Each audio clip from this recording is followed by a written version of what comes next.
पहले इनके हर को बराबर करते हैं। 1/4 गुणे 2/2 बराबर 2/8 और दूसरी संख्या 1/2 है, इसमें हम 4 से गुणा करेंगे, उनके हर बराबर हो जाएंगे।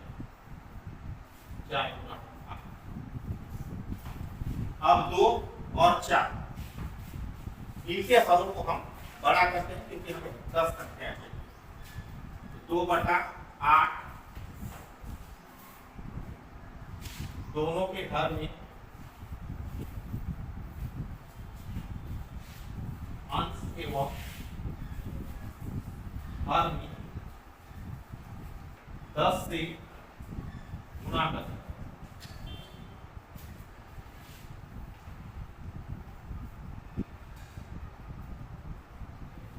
गुणे 10/10 बराबर 20/80 और 4/8 गुणे 10/10 40/80। अब हम जब 20 से गिनती को गिनिएगा तो 40 तक आपको बहुत सारी संख्या मिलता है और आपको कितनी संख्या लिखना है? सिर्फ 10 ही संख्या है। अतः 1/4 और 1/2 के बीच की 10 संख्याएं 10 परिमेय संख्याएं क्रमशः इसके बाद क्या था? 21/80 22/80 23/80 24/80 25/80 26/80 27/80 28/80 29/80। कितनी संख्या है? 2 4 6 8 9 और 30/80। ये आपकी 10 संख्याएं हुए। अगर इससे ज्यादा नहीं चाहिएगा तो आप 40 संख्या सकते हैं। बराबर 5/10। अब अगर हम देखें तो -4 और 5 के बीच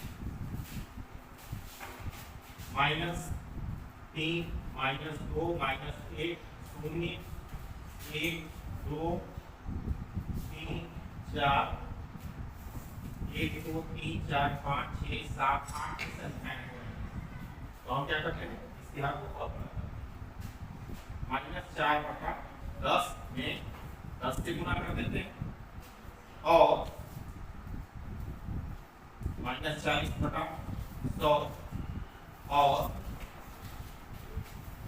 5/10 में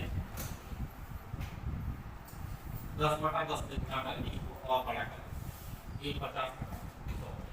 अब हम क्या लिखते हैं कि -40 से लेकर के अगर हम काउंट करते हैं 50 तक तो हमें 10 से अधिक संख्याएं मिल जाएंगी, लेकिन हमें सिर्फ 10 संख्याओं को ही लिखना है।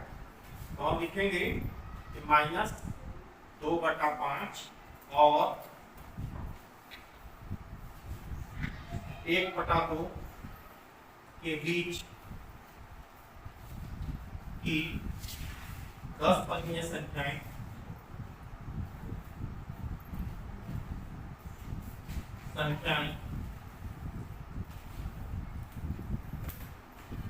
क्रमशः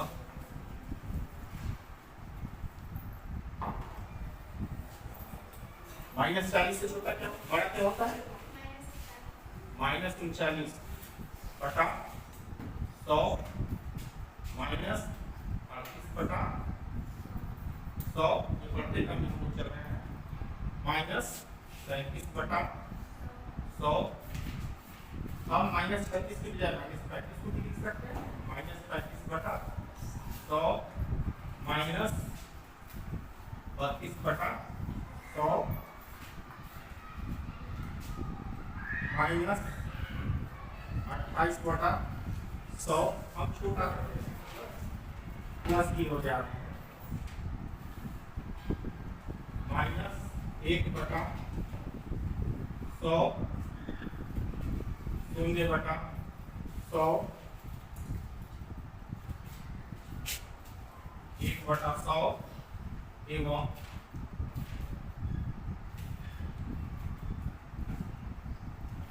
49/100 ये 10 हमारी परिमेय संख्या है।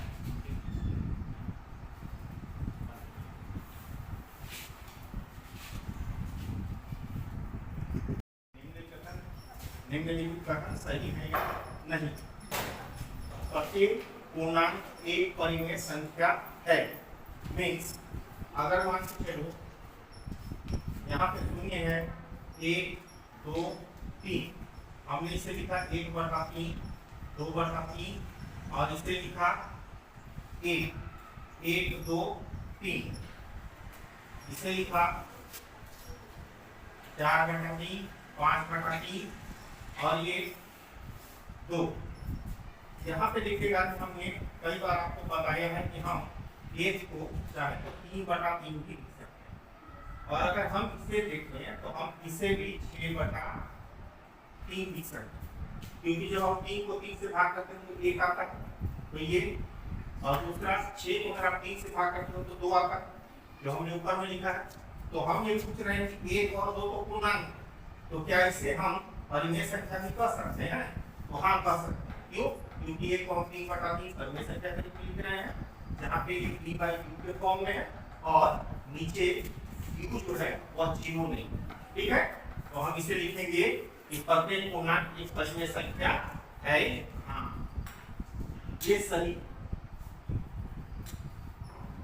इसको हम लिखेंगे कि यह सही है।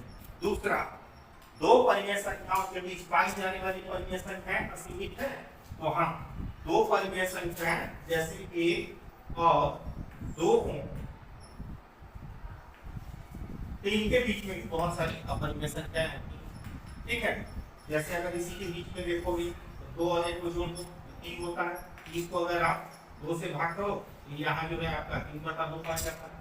फिर अगर इन दोनों के बीच में है तो एक परिमेय संख्या है, बीच में एक परिमेय संख्या है।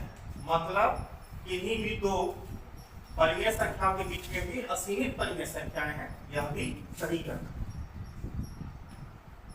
तीसरा को देखिए -3/5 और 0 के बाद कोई परिमेय संख्या नहीं है, तो यह गलत है। इसके बीच में भी बहुत सारी परिमेय संख्याएं हैं। आप कई वीडियो से इसको पहले ही निकाल चुके हैं। सही है, 0 एक परिमेय संख्या है। तो 0 एक परिमेय संख्या है क्यों? क्योंकि आप 0 को 0/1 लिख सकते हैं बराबर 0 ही होता है। तो आप कह सकते हैं कि हाँ 0 एक परिमेय संख्या है।